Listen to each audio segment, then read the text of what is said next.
from the beginning itself, PM Cares had been a very guarded institution. The reason I'm saying is that they refused to reply to any of the RTIs which were filed by several people under the provision that they said that it comes under public charitable trust. Hence, it is not under the purview of RTI. So, we do not know how it functions internally, and no information came out as far as the PM Cares Fund is concerned, and the matter even went to the court about it. Each audit report of each financial year comprises of 2 pages, which has been uploaded. But at the same time, with these 2 pages, in the second page, you can see at the bottom it is written that financial statements running from page 1 to 12 or 15, it mentions, which shows that the auditor has also supplied these financial statements, which is missing in the audit report that has been uploaded. Now the question is why they have not uploaded.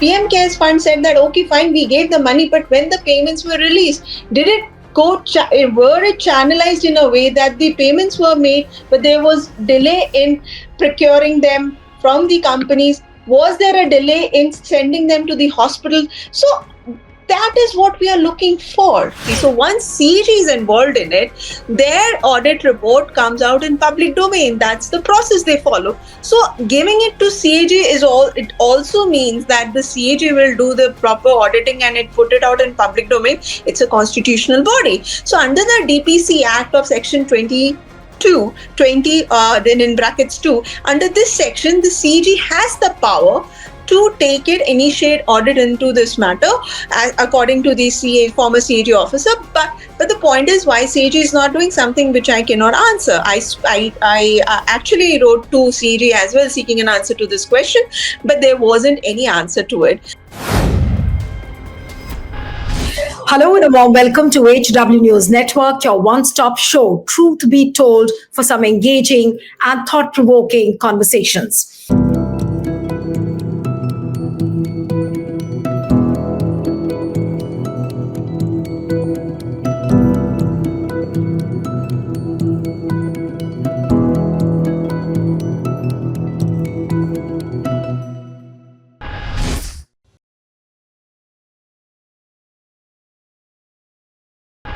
Five years ago, after the PM Cares Fund was set up amid the COVID-19 pandemic, it continues to receive thousands and thousands of crores, but little is known about where exactly these funds are coming from and how they are being used. A number of RTIs have been filed, a lot of letters have been written to the PMO, which actually takes care of the PM Cares Fund, but none of the letters have been replied back. And also the RTIs which have been filed, they have almost been left unanswered. Now, why this opacity about the PM Cares Fund? And also the latest statements which are coming in as far as the auditing of the PM Cares Fund is concerned, not much is being divulged. And whatever data is coming out is half-baked, it is partial, and a lot of things, it seems, are being hidden deliberately. Now, why are the statements missing? Why this opacity? That question comes back again.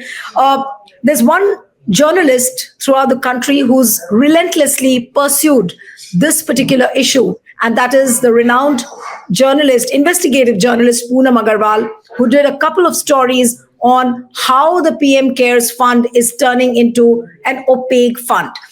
This evening, Poonam Agarwal joins us. Thank you so much, Poonam, for joining. It's wonderful to have you on HW News. And recently, you had published a story about how the audited statements were not complete. They were half-baked. Now, what is it that the government is trying to hide? And if you look at the statements, with the audited statements which are coming out, what do they actually say? See, the first thing that I want to point out that PM Cares Fund was established in 2020 during the COVID, and it had a primary purpose was to look into the COVID pandemic emergencies. So when it was set up, the entire idea was to use this fund in buying oxygen cylinders, ventilators, and everything. So what we have seen that from the beginning itself, PM Cares had been a very guarded institution. The reason I'm saying is that they refused to reply to any of the RTIs which were filed by several people under the under the provision that they said that it comes under public charitable trust. Hence, it is not under the purview of RTI. So, we do not know how it functions internally, and no information came out as far as the PM CARES fund is concerned, and the matter even went to the court about it. But what we are trying to achieve is to find out how the funds are used. That's the whole purpose. So, we see that there are 4 audit reports which were uploaded by PM CARES fund in the past 4-5 years. These 4 audit reports, it starts from the financial year 2019, 1920 until 22-23. So if you go through these audit reports, it speaks about 4 different sections: the opening balance, the receipt, the fund that has been received by the fund, PM CARES fund, and the expenditure. And at the end, you have the closing balance. So under these different headers, they have given subheaders, like they have received foreign funding and all that, and domestic funding. They have mentioned the accumulated number, the whole number that they have received under foreign contribution. And at the same time, they in their expenditure, they have given subheaders where they mentioned about the number of oxygen cylinders purchased, the amount spent on it, or in PM CARES for children, or for the COVID orphan children, how much money has been spent, how much money has been spent on buying these ventilators over the years. But what we do not have in these audit reports are the financial statement. Each audit report of each financial year comprises of 2 page, which has been uploaded. But at the same time, with these 2 pages, in the second page, you can see at the bottom it is written that financial statements running from page 1 to 12 or 15, it mentions, which shows that the auditor has also supplied these financial statements, which is missing in the audit report that has been uploaded. Now, the question is why they have not uploaded. Secondly, why financial statements are important. So the financial statement will give you the bare bone of the audit report, like where did the money come from, where it was spent. If you're talking about ventilators, so say which company supplied the ventilator, and after it was procured by PM CARES, where did the ventilators went, like to whom was it given, which hospitals it was given, when it was given. So the timeline is very crucial. At the same time, how the fund was utilized in procuring, which were the companies involved in it. These are the crucial questions which financial statement can answer. Now, at the same time, I would also like to highlight during COVID, if our viewers remember, 2020 and 21, they were very crucial because the second wave, when it hit in 2021, there was a massive chaos. Hospitals didn't have enough oxygen cylinders, there weren't enough beds, there weren't enough ventilators, there weren't enough vaccines. So people were running around. The questions were raised that, okay, government claimed that so many orders have been made, but what happened to those orders? Now, even these companies, they will release the product only once they get the payment, the advance payment to make it. So that time I remember doing stories, there were multiple stories that the orders were placed, but the payments were never made. So when did the payment go? So these are the financial statements which are crucial to know. When PM CARES fund said that, okay, fine, we gave the money, but when the payments were released, did it were it channelized in a way that the payments were made, but there was delay in procuring them from the companies? Was there a delay in sending them to the hospital? So that is what we are looking for, the timing, the companies involved in it, and whether these ventilators went eventually in the hospitals, and also the fact that many ventilators weren't working properly after some of them were faulty. So these are the questions which we might get answered. Right, but is it true that the funds are still trickling in, but the statements, the audited statements, are missing? And apparently, what we know, and that this entire auditing is being done by a private agency. So the question is that why is CAG not looking into this crucial aspect?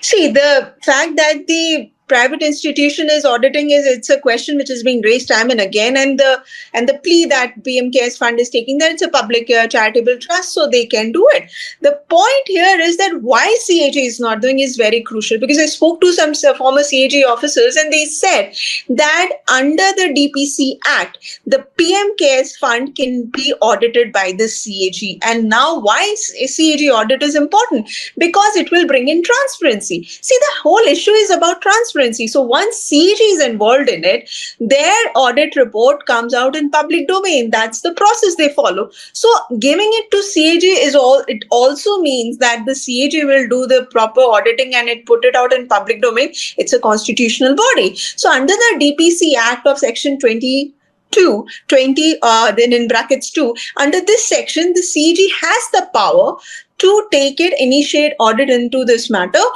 according to the former CAG officer. But the point is, why CAG is not doing something which I cannot answer. I actually wrote to CAG as well seeking an answer to this question, but there wasn't any answer to it. Secondly, transparency. That is the core issue, Neelu, that I want to point out again and again. Why are we bothered about PM Cares? It's not like any other public charitable trust. It is a trust which was formed when during the COVID, and people, all of us have donated in some way or the other to PM Cares Fund, having full faith in the Prime Minister's office. The Prime Minister's office runs it. The trustees are Prime Minister Narendra Modi, Defense Minister, Home Minister. So people had put in faith in the government, thinking that the money is going in the right hands. Now, all we want is the transparency. All we want to know how our funds were utilized.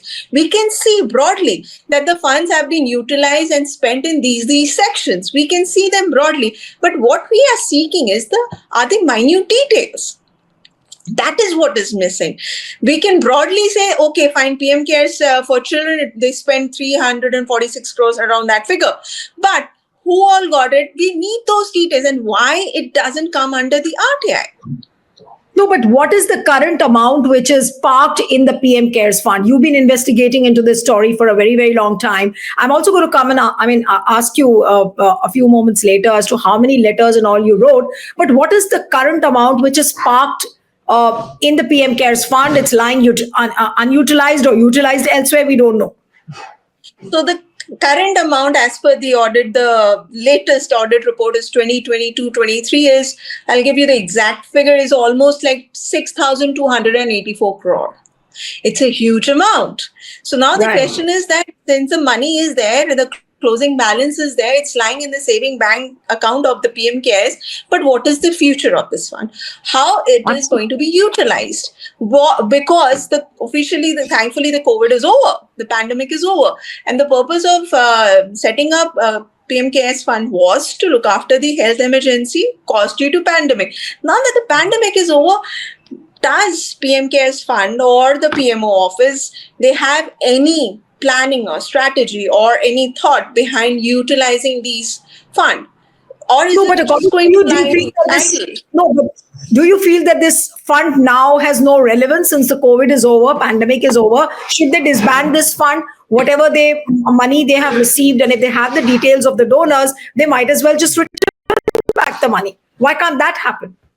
See, the point is that if you go into the about section of PM Cares Fund, it speaks about the fact that it will deal with health issues, pandemic, health emergency, natural calamity, or any other sort of disaster.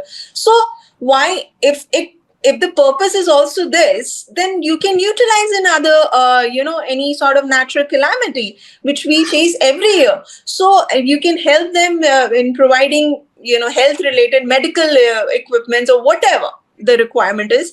But what I also checked is that ever since it has been set up, the fund has not been utilized in any other natural calamity apart from the COVID related issues like ventilators, oxygen cylinders, or vaccines. So what is the future of this fund? We do not know whether they want to dismantle it or they want to merge it with PM Cares, National Relief Fund, whatever. But I don't know what's their decision. but they need to decide on it. That still the contribution is coming in. That's interesting. In the last audit report, we see that lots of money is still trickling in to PM CARES Fund. Who are these donors? We don't know. And why they're still donating, maybe with the hope that the PM CARES Fund will utilize it in a proper way. That is okay. But now, what is the future of PM CARES Fund? That is the whole question. And there are petitions lying in the court as well related to the why it is not answerable under RTI. Right. And how many letters and emails have you sent to the PMO? And this entire PM CARES Fund is comprised of Prime Minister Modi, Home Minister Amit Shah, Defense Minister Rajnath Singh. Have you written letters and emails to them separately, or you've written one letter to the PMO and you have never got an answer?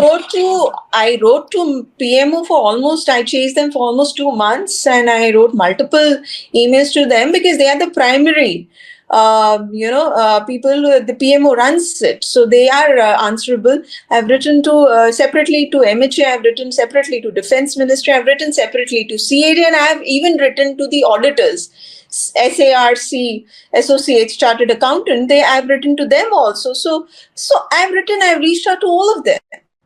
But none of them have replied. I do not know why. Of course, I've chased them. It would be good. And in fact, the latest audit report was uploaded just in December. And one audit report is already pending, which is for the year 23-24, which should have come by now, but it has not. So as far as the question of asking them, I've asked them multiple times, but I haven't received any response. But at the same time, I'm also seeing that if they don't want to reply, but at least they can upload the financial statement. It's like not many pages are there. They can easily upload them, like 10 pages or 6 pages or whatever pages are there. They can easily upload it. There's no question of any. Right. What do you think is the intention? Why they are so reluctant on uploading the statement? It's not a big deal, and the government agencies do upload a lot of things in the public domain. So what is the hitch, according to you? I can't really say, but the financial statement will also give us some more details about the companies from where the these machines and the equipments were procured, and auditors' observation, and these are some minute details which we might get. Who are the contributors? From where the donors of the contributors of the voluntary contributor of the PM CARES Fund? Who are these people?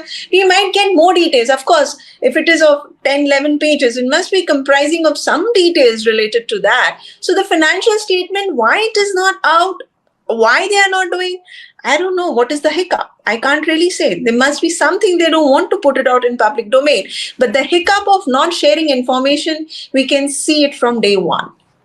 But how does a common man understand this? Because in the common parlance, people generally don't understand the language of the financial statements and the audited reports.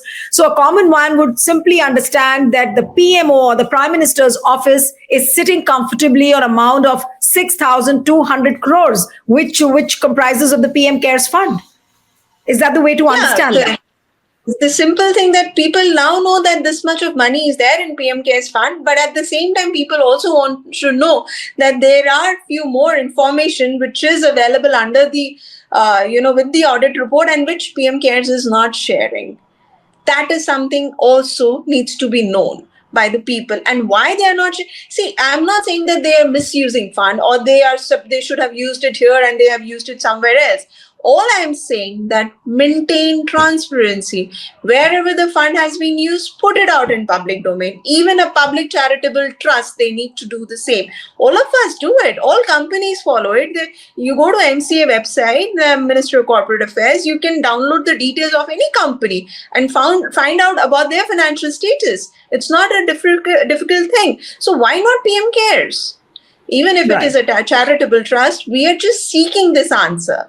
Not even under RTI. So this is a basic thing which we can demand in the name of transparency, and people cannot be deprived of it. All of us have donated in some way or the other, and we want to know what happened. But Poonam, what do you think has been the approach of the courts? Like the electoral bond case, it took about 6.5 years, until the time the verdict came. It took a long while for the courts to get sensitive on this issue. There were a lot of petitions filed. And similarly, in the PM CARES Fund, also a number of petitions have been filed. But what do you think is the attitude of the courts? Do you think that they are seemingly dragging their feet on it? So far, whatever hearings have taken place or have not taken place, what do you feel is the approach of the court? Well, initially in 2020, when the petition was filed that there is no need of PM CARES Fund because there is one PNRF already existing, then at that time that petition was dismissed, saying that no, it is required. The purpose of PM CARES is apparently different from PNRF. So that petition was dismissed. It was not in the favor of the petitioner. But then again, later on, the petitions were filed on RTIs. Why it is not being coming, why it doesn't come under RTI, but that is again, it's pending. So there is nothing concrete. Yeah, of course, you're right in saying that the Supreme Court probably dragging its feet, or maybe it's not on the top of their agenda. There are other issues, according to Supreme Court, which are more important, maybe. But the point is that for how long can they ignore or drag it? That is also not fair. Something which needs to be touched upon needs to be touched upon. If similarly, election commission appointment is another issue on which they are going to hear it in February after delaying it for almost so many months. One last question to you, Poonam, and that is that this private agency which is auditing the PM CARES Fund, and we are questioning the logic as to why a private agency. But there are reports that this private agency is an organization which is closely linked to BJP or Prime Minister Modi. In your investigations, what have you really found out? Do you see the company's proximity with BJP or Prime Minister Modi? Well, as far as this proximity is concerned, yes, that has been told, but that has not been verified. It could be that they have some connections with the BJP politicians, but again, we cannot say that, okay, fine, because they have connection, they got it, and that's how they are manipulating. That would not be fair to say. All I'm saying is that, yes, there have been talks there about their close proximity, but it's a matter of verification whether there is actually a direct or close link because of which they have got. Interestingly, PNRF is also apparently is being done by them, the audit, and they were given the contract for 3 years. It got extended to the third audit report also. So of course they are doing the job, whatever they are supposed to, auditing it and giving the entire thing to the PM CARES Fund. But more than auditor, it's the PM CARES Fund which is answerable. Auditor is doing his job or whatever he is being asked to, but PMO is more answerable and accountable to us. They need to explain that what is happening. Absolutely. Thank you so much, Poonam, for joining on HW News. Thank you very much. Thank you. Stay ahead with our cutting edge news app. Instantly access the latest shorts in just 1 minute and breaking news in just 50 words. Download now for a smarter, faster news experience.